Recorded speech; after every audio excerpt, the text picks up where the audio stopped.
Here is something that will change how you think about networking.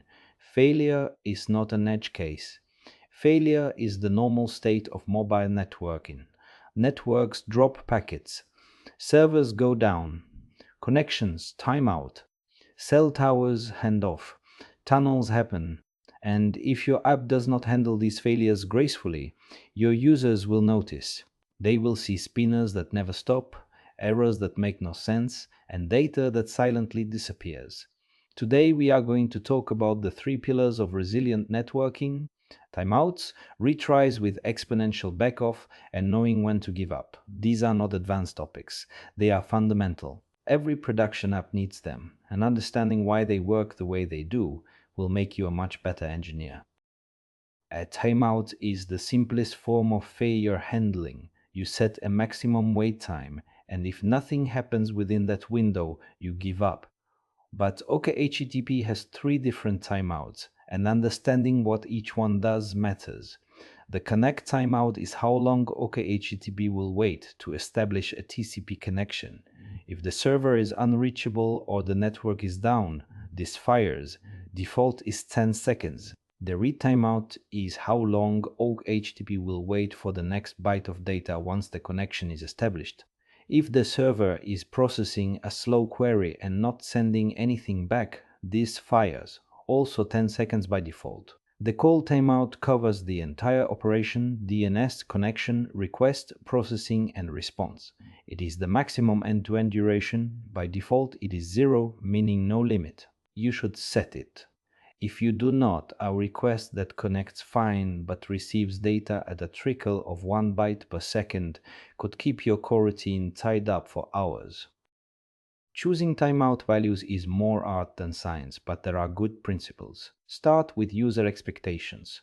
For an interactive request, user taps a button and expects a result. A total timeout of 10 to 15 seconds is reasonable. Beyond that, the user has already assumed something is broken. For background work, sync operations, analytics uploads, you can be more generous, maybe 30 to 60 seconds. But do not set timeouts to infinity. That is how you get threads stuck forever. For the connect timeout specifically, 10 seconds is fine for most cases. If you cannot establish a TCP connection in 10 seconds, the server is either down or the network is completely broken. Retrying might help. Waiting longer will not. For read timeouts, consider the API.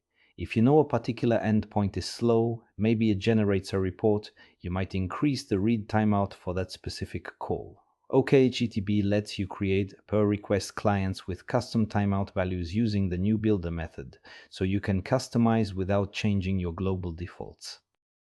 When a timeout fires in OKHTTP, it throws an exception. A connect timeout throws a socket timeout exception.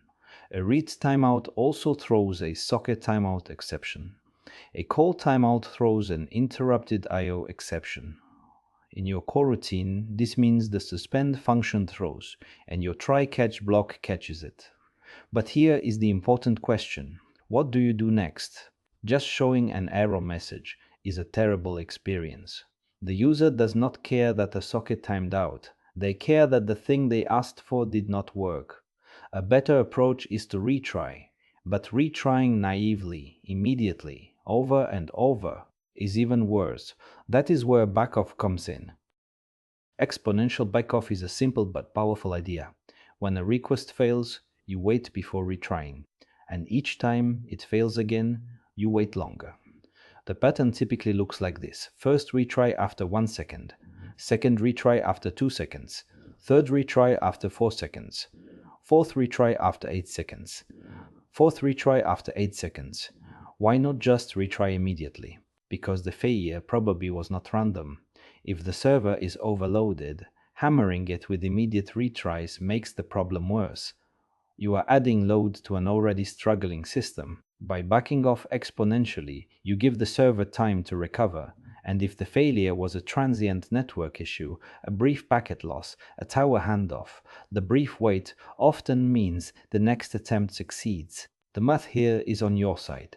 If each retry has a 50% chance of succeeding, 3 retries give you a 87.5% chance of eventual success.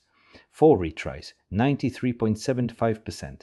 The exponential weight ensures you do not overwhelm anything in the process. There is a subtle but critical addition to exponential backoff: jitter. Jitter means adding a random amount of time to each wait. Instead of retrying after exactly 1 second, you retry after a random time between 0 and 1 second. Instead of exactly 4 seconds, somewhere between 0 and 4 seconds. Why? Imagine your backend goes down for 30 seconds. You have 10,000 users, and their apps all detect the failure at roughly the same time. Without jitter, they all retry after 1 second. 10,000 requests hit the server simultaneously the moment it comes back up. It immediately goes down again.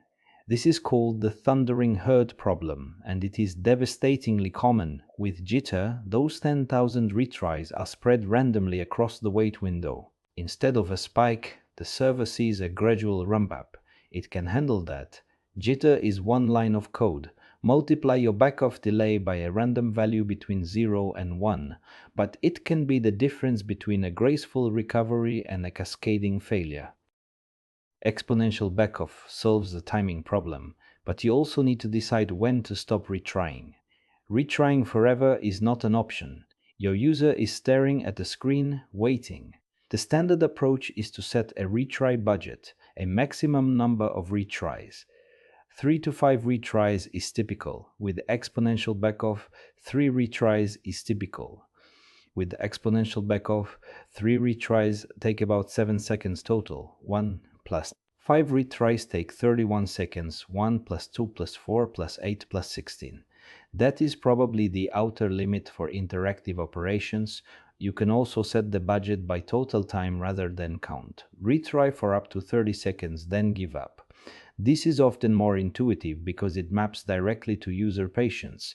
When you exhaust your retry budget, show a meaningful error. Could not load your feed. Check your connection and pull to refresh. Not socket timeout exception. Give the user an action they can take. Here is a critical question that many developers overlook. Is it safe to retry this request? For GET requests, the answer is almost always yes. Getting user data twice produces the same result. No harm done. But for POST requests, creating a resource, making a payment, sending a message, retrying can be dangerous. Imagine a payment endpoint. The request was sent, the server processed it, and the response was lost on its way back. Your app thinks the request failed and retries. Now the user has been charged twice. This is the idempotency problem. JTET, head, PUT, and delete are generally considered idempotent. Repeating them produces the same result. POST is not. If you need to retry POST requests safely, the server needs to support idempotency keys, a unique identifier you send with each request. If the server sees the same key twice, it returns the original response instead of processing the request again. Stripe, for example, does this with an idempotency key header. Your retry logic should be aware of HTTP methods. Retry ejects freely. Retry pulls only with idempotency guarantees. Oak HTTP's interceptor chain is the perfect place to implement retry logic. You can create an interceptor that catches failures and retries with backoff. The structure is straightforward. You intercept the request. You try to execute it. If it throws an IO exception, timeout, connection reset, whatever, you check whether the request is retryable, calculate the backoff delay, sleep, and try again. You keep a counter and stop when you hit your retry budget. The beauty of doing this in an interceptor is that it applies to all requests automatically. You can also make it configurable, different retry budgets for different endpoints, different backoff strategies. OkHTTP actually has some built-in retry logic that will transparently retry logic. It will transparently retry on connection failures and redirect responses. But it does not do exponential backoff. For that you need your own interceptor. The key implementation detail: use thread.sleep in the interceptor since it runs on OkHTTP's thread pool, not your coroutine dispatcher. Do not use delay. You are not in a coroutine context inside the interceptor. There is one more pattern worth knowing: the circuit breaker. It comes from electrical engineering. When too much current flows, the breaker trips and cuts the circuit, preventing damage. In software, a circuit breaker monitors failures. When the failure rate exceeds a threshold, say 50% of requests to a particular server fail in the last minute, the circuit breaker opens. While open, it immediately fails all requests without even trying. No network calls, no waiting for timeouts. This sounds harsh, but it serves two purposes. First, it protects the server. If it is already struggling, sending more requests makes things worse. Second, it protects your user. Instead of waiting 10 seconds for a timeout on every request, they get an instant failure and can try again later.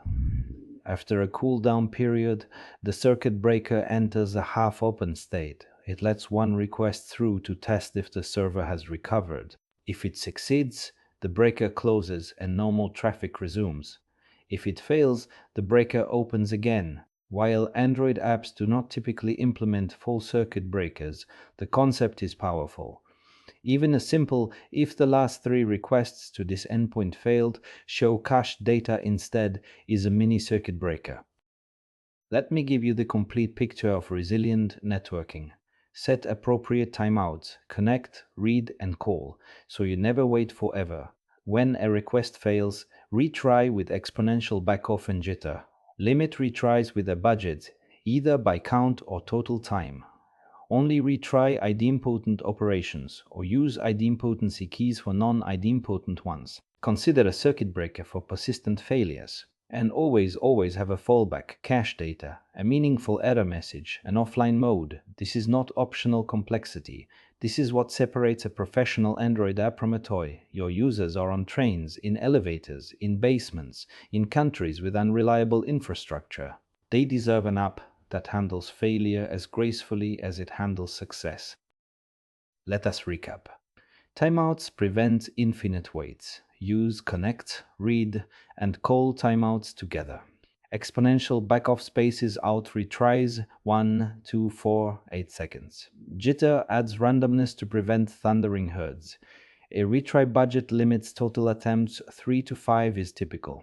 Idempotency determines what is safe to retry. Jets, yes. Posts only with keys. OK HTTP interceptors are the right place to implement retry logic, and circuit breakers protect against sustained failures. In the next video, we are going to shift gears and talk about what happens to data once it arrives. Serialization. How your app converts JSON text into Kotlin objects, why it is more expensive than you think, and when it becomes a bottleneck. See you there.